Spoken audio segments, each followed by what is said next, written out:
Well, here's this project I've been dreaming about.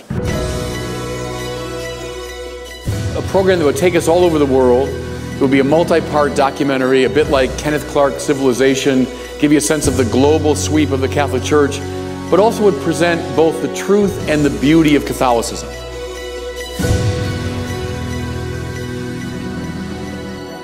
It's beautiful. Personally, it was a very spiritual experience. I think it's the catechesis for the 21st century.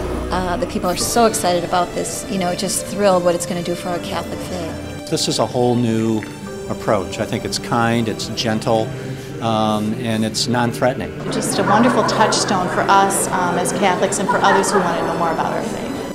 Well, I think being a non-Catholic, I've always been curious about the differences between being a Protestant and being Catholic. So in order to understand that, I think I need to watch this. I'm not Catholic myself either, but I think it kind of brings some perspective into a religion you didn't know very much about and how powerful it was back then and kind of where it's gone now and where it's going to go in the future.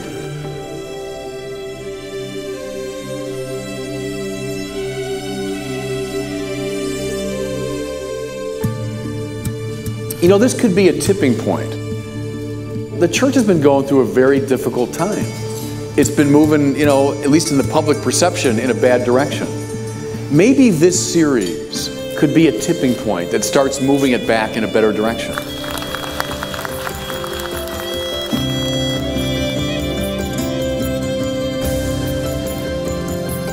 You talk about, we talk about coincidence or chance or fate.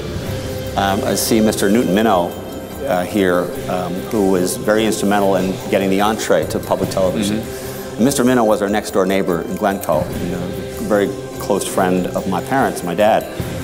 And all of a sudden, Mr. Minow was Jewish, and all of a sudden this connection, like what are the chances, and if this is to be a tipping point, that a next door neighbor, a very, very well-known figure in the history of television, the vast wasteland line, comes to the forefront. I go back to John Paul II, and one of his lines is, there are no coincidences for people of faith. What we call a coincidence is simply some aspect of God's providence we don't yet understand.